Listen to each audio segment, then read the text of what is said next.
안녕하세요. 아나운서 황도희입니다. 여러분은 영화 시비스킷을 본 적 있으신가요? 이 영화는 성격도 나쁘고 체구도 작은 마음의 상처까지 당한 주인공 시비스킷의 이야기를 담았는데요. 영화가 끝나고도 긴 여운을 남기죠. 영화 그 자체만큼 주인공의 명대사가 기억에 남는데요. 주인공 시비스킷이 한 말입니다. 삶이 조금 상처를 입었다고 해서 인생을 통째로 버려선 안 된다. 우리는 어떤 큰 상처를 받으면 나쁜 생각이 마음속에서 점점 더 커지곤 합니다. 그래서 이제 그만 이겨내야 하는 걸 아는데도 그런 스스로가 싫어도 그 상황을 벗어나고 싶어서 도망을 치곤 하는데요.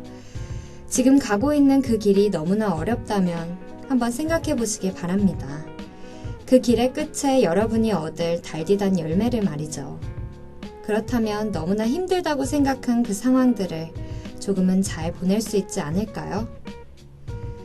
오늘은 그런 고난을 극복해가는 한 소녀의 이야기를 하려 합니다.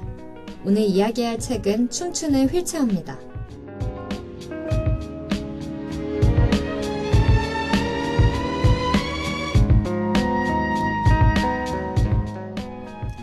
책 읽는 시간 6시.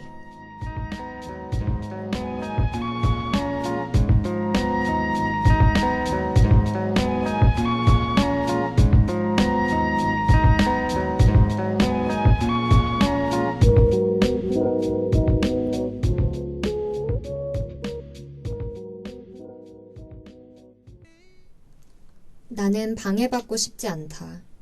아무도 보고 싶지 않고 그 누구의 목소리도 듣고 싶지 않다.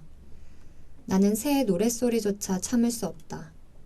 새가 즐겁게 지저귀고 나뭇가지 위로 뛰어다니는 것조차 참을 수 없을 정도로 거슬린다.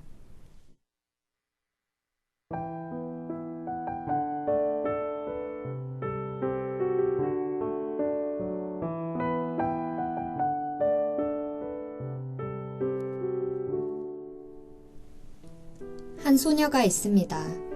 올해 14살인 이 소녀는 방에서 잘 나가지도 않고 언제나 주위 사람들을 심술궂게 대합니다. 아무도 만나려 하지 않고 아무에게도 관심을 가지려 하지도 않습니다. 어떤 꿈도 희망도 없는 이 소녀의 이름은 루이즈입니다.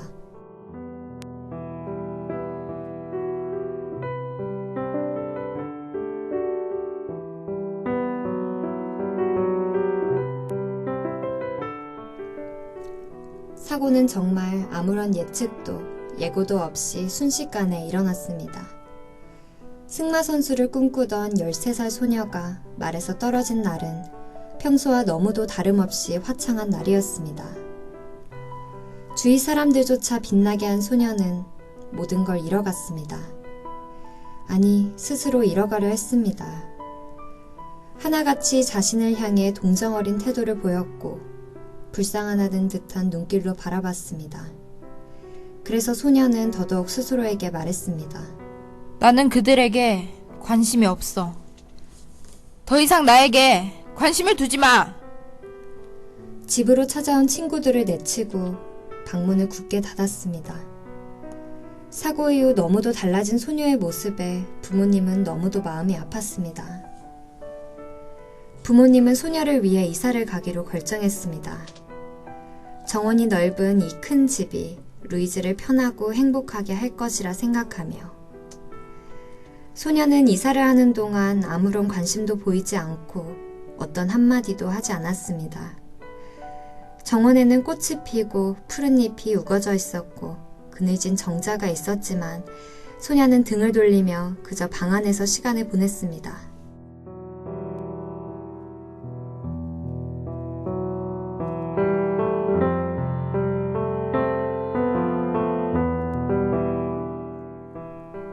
그렇게 시간을 보내던 어느 날 어디선가 목소리가 들렸습니다. 소녀의 호기심을 일깨우기 시작했고 마침내 소녀는 정원으로 나갔습니다.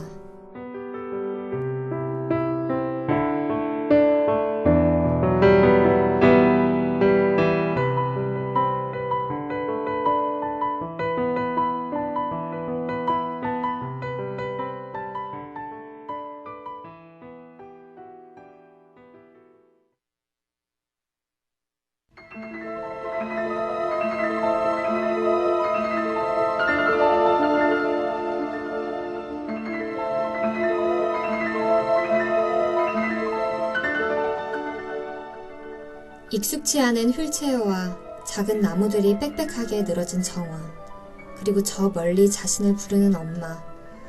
목소리의 비밀을 알아내고 싶었지만 루이즈를 방해하는 것들은 너무도 많았습니다.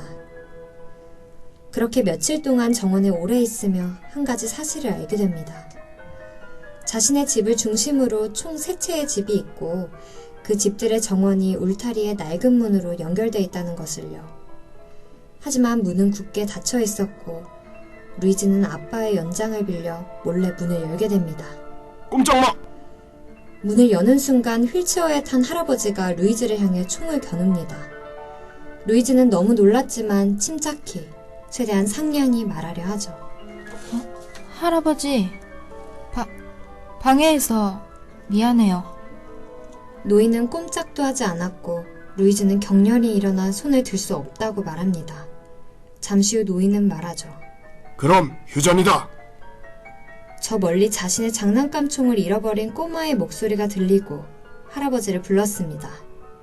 노인은 미소를 짓더니 웃으며 말했습니다. 그래, 내가 가져갔다. 아가씨를 놀리려 그런 거야. 정말 재밌는걸.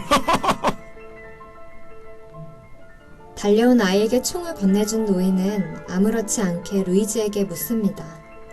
이름과 장점이 뭔지, 휠체어는 처음부터 탄 건지 사고로 탄 건지, 너무나 아무렇지 않게 너무나 일상적이게 물어보는 노인의 모습에 루이즈는 알 수 없는 감정을 느끼는데요.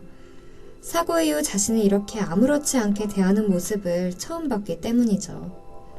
동정을 하지도 안타까워하지도 않았습니다.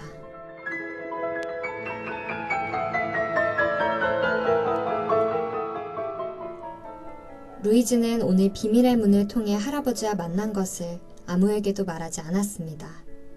혼자만의, 아니, 할아버지와 자신만의 비밀이었습니다. 너무나 굉장한 일을 해낸 것 같은 생각에 이번 일은 스스로 잘했다고 생각했죠. 아주 오랜만에 정말 기분 좋은 날이었습니다.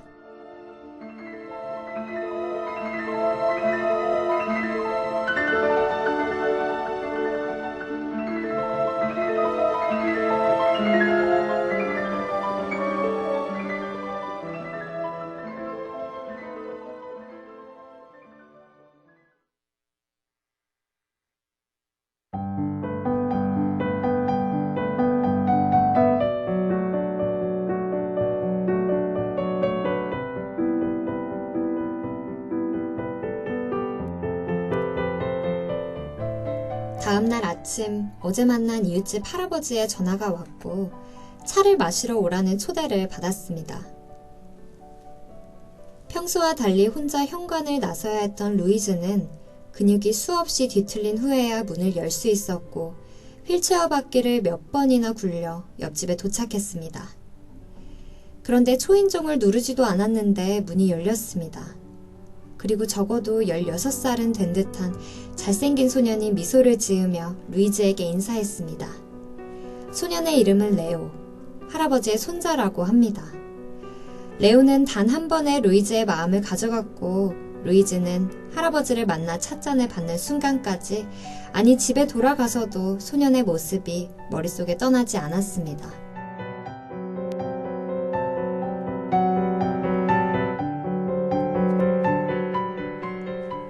그날 이후 루이즈는 레오가 휴가를 가는 동안 할아버지를 도와주기로 했습니다. 타이핑을 하거나 자료를 찾는 일이었죠. 루이즈의 부모님은 루이즈가 무엇인가 한다는 사실에 너무나 기뻐했습니다. 할아버지의 이름은 샤를르. 루이즈는 할아버지를 돕는 동안 다른 옆집에 사는 할머니 이리나에게 책을 읽어주기로 합니다. 그러다 한 가지 놀라운 사실을 알게 됩니다. 정원으로 연결된 이 세 채의 집과 샤를르 할아버지와 이리나 할머니의 젊은 시절, 서로의 오해로 헤어지게 된 슬픈 이야기를.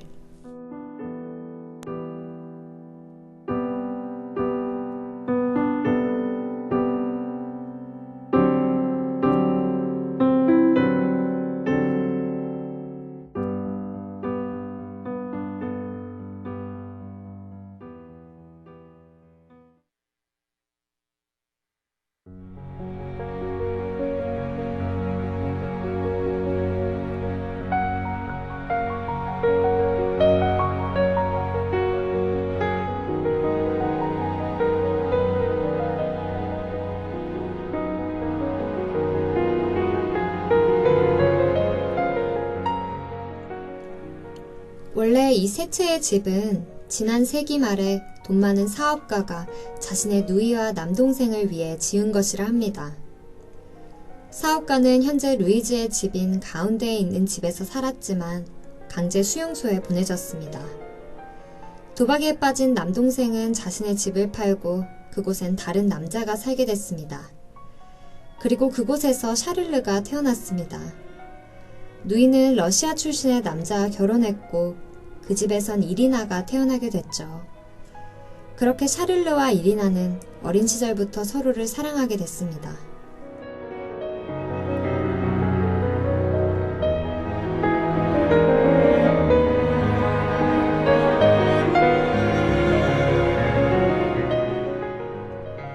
그러나 독일이 프랑스를 점령한 뒤 유태인인 이리나의 가족들은 집의 곡식 창고에 숨어 지냈는데요.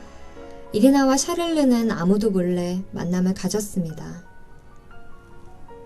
그렇게 2년이라는 시간 동안 서로의 사랑을 키워오던 중 샤를르의 아버지가 이리나의 가족을 신고했고 결국 가족은 체포됐습니다. 운 좋게 풀려날 수는 있었지만 이리나와 샤를르는 서로에게 미안해서 그리고 화가 나서 연락을 할 수 없었습니다. 영원히 함께할 것 같던 두 사람은 그렇게 떨어지게 됐습니다. 서로에 대한 오해와 미안함을 남긴 채.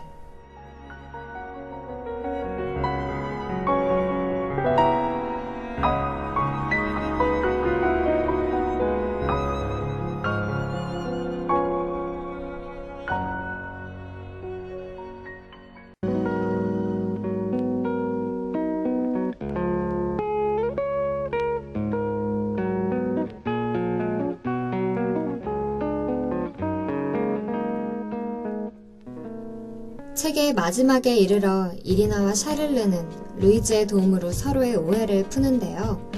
루이즈는 자신이 누군가에게 도움이 된다는 사실에 다시 희망을 갖게 됩니다. 결국 학교에 갈 결심을 하게 되죠. 책을 읽으며 루이즈가 겪었을 고통을 그 누구도 감히 느끼지 못할 그 슬픔의 표현들이 참 오래도록 눈에 밟혔습니다. 누군가 정말 힘든 이에게 안타까운 눈길을 보내기보다 일상처럼 아무렇지 않게 대하는 것은 정말 어렵고 뭐가 더 적절한 것인지 알 수 없는데요. 지금 이 순간 루이즈가 한 말이 생각나네요. 카르페 디엠, 현재를 즐겨라 라는 라틴어인데요. 지금 이 순간에 충실하고 내일의 고통은 생각하지 말라는 뜻입니다. 오늘의 고통과 슬픔에 슬퍼하지 말라고는 하지 않겠습니다. 하지만 카르페 디엠, 지금의 즐거움을 그 슬픔 때문에 놓치지 않길 바랄 뿐입니다. 그럼 이만 인사드리겠습니다.